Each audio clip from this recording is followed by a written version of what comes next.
Olá a todos, sou a Isa Assis, acadêmica aqui da Universidade Estadual de Ponta Grossa. Sou orientada pelo professor Gibson Pilati, faço parte do projeto de extensão Prevenção e Tratamento Especializado em Periodontia para a Comunidade, Tratamentos Básicos e Cirúrgicos.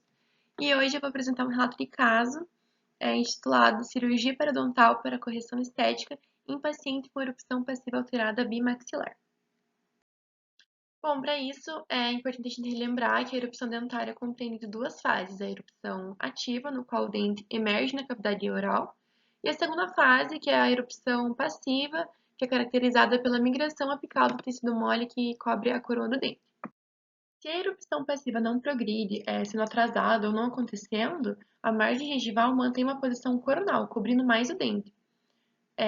Essa é uma das principais causas do sorriso gengival, então os dentes ficam com uma harmonia mais curta e fica com uma desarmonia gengival em relação aos outros dentes, né? Então a gente tem uma exposição incompleta da coroa dental, deixando os dentes mais curtos, com uma anatomia não ideal esteticamente. De acordo com a classificação de Kosler de colaboradores, temos dois tipos de erupção passiva alterada, com base na localização da junção mucogengival em relação à cristal alveolar, e esses grupos são subdivididos em subgrupos, com base na posição da cristal alveolar em relação à junção amelo-sementária. Bom, então o tipo 1, a junção mucogengival, ela está mais apical em relação à junção amelo-sementária e à cristal alveolar, então esse tipo tem uma faixa mais larga de mucosa ceratinizada. E aqui o tipo A mostrando a crista óssea numa distância normal da junção amelo-sementária. E aqui o tipo B mostrando a crista óssea sobre a junção amelo-sementária. Então, é isso que diferencia esse subgrupo A e B do tipo 1. Já o tipo 2, a junção mucogengival está localizada ou ao nível ou coronal a junção amelo-sementária, nessas duas imagens. Então, é uma faixa estreita de mucosa ceratinizada.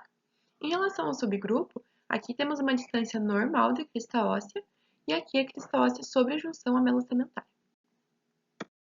Então, a partir disso, o objetivo do meu trabalho é descrever o manejo de procedimento cirúrgico para correção estética do sorriso gengival de um paciente com etiologia de erupção passiva alterada do tipo 1B.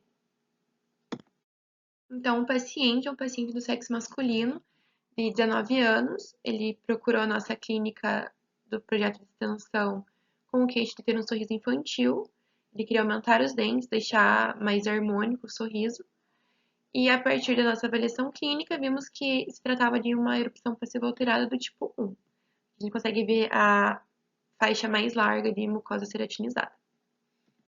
Então, como se tratava de um paciente do tipo 1, a gente optou pelo procedimento de cirurgia retalho total com bisel invertido. Durante esse procedimento, a gente mede a distância amelo-sementária para ver se precisa ou não da osteotomia, né? Ver se tem os 3 milímetros. Já adianto que nesse caso a osteotomia foi necessária. Então, a gente começa o nosso plano de tratamento medindo o tamanho dos dentes com o instrumento de Schuh, avaliando, né, a largura da altura, vendo quanto seria necessário de remover esse colarinho gengival. Então, a gente mediu todos os dentes anteriores, tanto os superiores quanto inferiores, para desenvolver o plano de tratamento da cirurgia. Aqui eu coloquei a imagem em minha arcada para ficar mais fácil de mostrar, mas o plano de tratamento foi do 11 e do 21, a gente removeria 2 milímetros gengival, do 12 e do 22, 2 milímetros e meio, para ficar mais harmônico, e do 13 e do 23, a gente também removeria 2 milímetros. Já dos inferiores, do 31 e 41, 2 milímetros também, do 32 e do 42, 2 milímetros e meio, do 33 e 43, apenas 1 milímetro, e aqui nos premolares demonstrando apenas a incisão intrasulcular, não fazendo bisel invertido. Os procedimentos cirúrgicos foram realizados em sessões diferentes, mas eu trouxe esse passo a passo porque é basicamente o mesmo protocolo a se seguir. Então, a gente começa com anestesia infiltrativa em fundo do vestíbulo, todos os dentes que vão passar pelo procedimento. Então, ali do 1 até o 4, basicamente, são todos anestesiados. Depois, com a sonda milimetrada, a gente faz a marcação dos pontos sangrantes em toda a extensão do elemento dentário, desde a distal até a parte central e a parte mesial. Começamos fazendo uma incisão intrasulcular na distal do primeiro premolar, seguindo por um bisel invertido de canino a canino e finaliza com outra incisão intraocular na distal do primeiro premolar oposto. A gente remove esse tecido gengival com uma cureta periodontal, com uma cureta para dentes anteriores. Repetimos a incisão intraocular de canino a canino e assim a gente rebate o retalho total com um descolador de Mohs, deixando esse tecido ósseo exposto, porque é nesse momento que a gente vai avaliar se há necessidade de fazer a osteotomia ou não. Então, a gente, com a sonda milimetrada, a gente mede a distância da junção amelo-sementária até da crista óssea. Se tiver 3 milímetros, é o ideal, a gente não faz a osteotomia. Quando essa distância é menor, a gente faz. Nesse caso, todos tinham cerca de 1 milímetro, então seria necessário fazer a osteotomia em todos os elementos.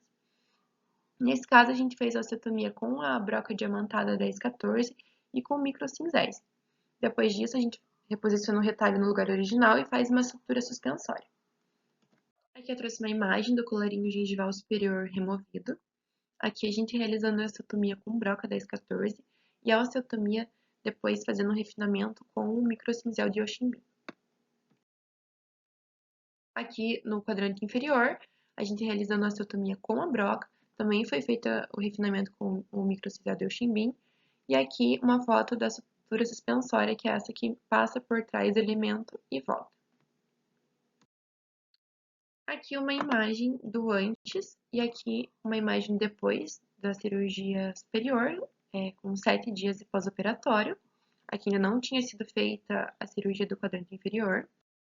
E aqui uma imagem do antes e a outra imagem com pós-operatório de 3 meses do arco inferior e 15 dias pós-operatório do arco inferior. Então, como resultado, a gente vê que a intervenção cirúrgica para correção estética da erupção passiva alterada bimaxilar apresentou resultados positivos, alcançados mediante nosso diagnóstico, a escolha do tratamento e o planejamento adequado, bem como a satisfação do paciente que amou o novo sorriso. Assim, podemos concluir que o manejo do caso demonstrou a possibilidade de obter resultado satisfatório em quadros de erupção passiva alterada, quando a gente alinha, né, um correto diagnóstico com um bom planejamento cirúrgico e também uma boa execução cirúrgica. Essas são as referências que utilizamos para desenvolver esse trabalho. Muito obrigada!